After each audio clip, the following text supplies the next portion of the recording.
Hello everyone, the Son of the West again. Now you may ask yourself, or I've been asked before, why do you call yourself the Son of the West? Well, that's one of the signs of the ends of times. You see, the ends of times shouldn't be feared. It should be welcomed. It should be embraced. Because the sign of the end of times is basically the end of selfishness. It's the end of hate. It's the end of greed. It's the end of the world who's led by the greed and ego of the elitists.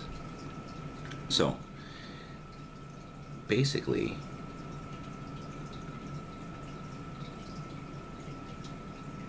now you'll have to forgive me because we're all the sons of the West. We're all the daughters of the West. Because when you read the Gospel of Thomas and you read the Hymn of the Pearl is a story about a prince sent from the East into Egypt, which is known as the West. And the West, metaphorically, has been known as death. And so, when the prince gets to the West, and he's sent there by the king to retrieve a great pearl. Now, the pearl is guarded by a dragon, a jinn, and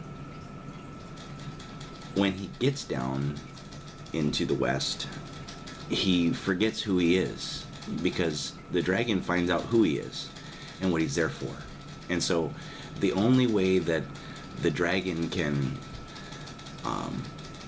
prevent him from doing what he needs to do is to basically kidnap him, and he does this by eating him, making him eat the heavy food of the Egyptians.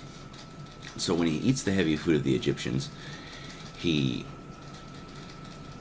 falls asleep spiritually, and he forgets who he is. And then when he forgets who he is, he begins to think that he's Egyptian. He's wearing Egyptian clothes and doing Egyptian things, and he works with the Egyptians, and he begins to live an Egyptian life. He thinks that he's an Egyptian, and that's basically us living this worldly life, living the life of the body. And so when he wakes up in these Egyptian clothes again, he begins to think that he's Egyptian. But then the king hears about his son's capture and sends him a message, and the message instantly wakes him up and helps him to remember who he is. And that's what the psychedelic experience does. The psychedelic experience shows you who you are. And that's what the magic mushroom psilocybe cubensis is good for. It suddenly helps you remember yourself. It helps you see yourself as you truly are. And then once you see your true self and you achieve some sort of balance in that, then you can overcome the desires of the flesh. You can overcome the temptations. You can overcome what is known as sin. And because the only real sin is selfishness, and that's what the prince was sent to Egypt for, is to achieve that pearl of wisdom. So when he wakes up and remembers who he is, he overcomes the dragon and receives the pearl and heads back. Now, it was all his choice. It was all his destiny. And that's what the Hymn of the Pearl is all about. It's meant to be interpreted as your life and what you're meant to do in this life experience. Because life, as humans understand it, is an illusion. And it's not... It is real, because as the body, I mean, you can feel and touch the body, so that, you know, the body's life term is real, but it's not your life. Your life comes from within. The body is not the source of your life. So to plot and scheme led by the egos and the desires of the body, that's our society teaching us the very worst aspects of our subconscious and fostering the very worst aspects of our subconscious instead of teaching us righteousness. They teach us the poisons that we're meant to overcome, and they nurture the poisons of our souls that are meant to be overcome. It's not something that, you know, I went to church when I was very young, and I was told that I was a sinner. Now, I never really understood what that meant, and there was nobody there that could teach me, because I don't feel like anybody else knew. I feel like they were just regurgitating what they had been told, and, you know, it sounded right, so they didn't really understand it, and so therefore they couldn't help me understand it. But it's all, ultimately, it's up to you to understand on your own. Nobody can tell you, oh, this is how it is, because it's your opportunity to see or not see. It's up to you whether you want to see it or not. And so, basically, you really can't do anything for anyone else. You can only help yourself.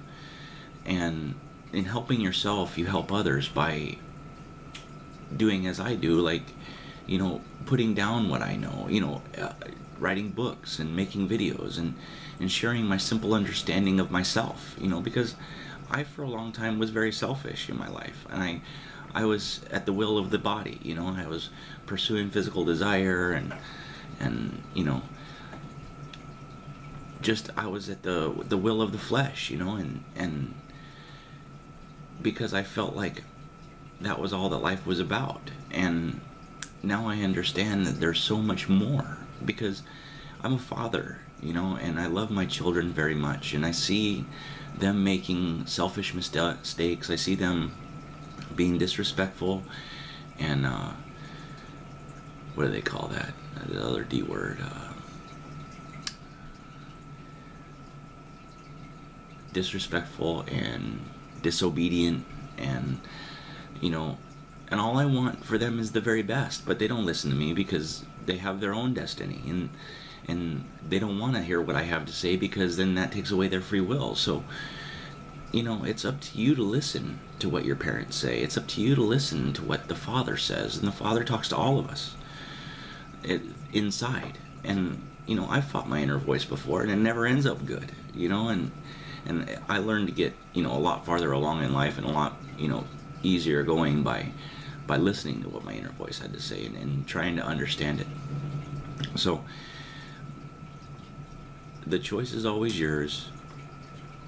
God gave us free will so that we could, as individuals, could choose to return. And so the organized religions of the world have you praying in Jesus' name. Now, I'm not saying Jesus wasn't great, because his understanding was so simple and so pure that he helped me truly understand myself and everything else about life. And I didn't find that in the Bible, although I can read the Bible now, and I totally understand.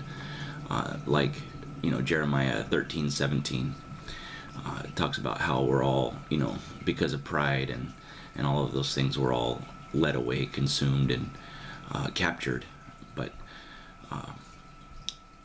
captured by our own egos, you know, captured by the organized religions of the world, and who seek only to use you for your life energy, and achieve lives of wealth and comfort off of your back, your labor.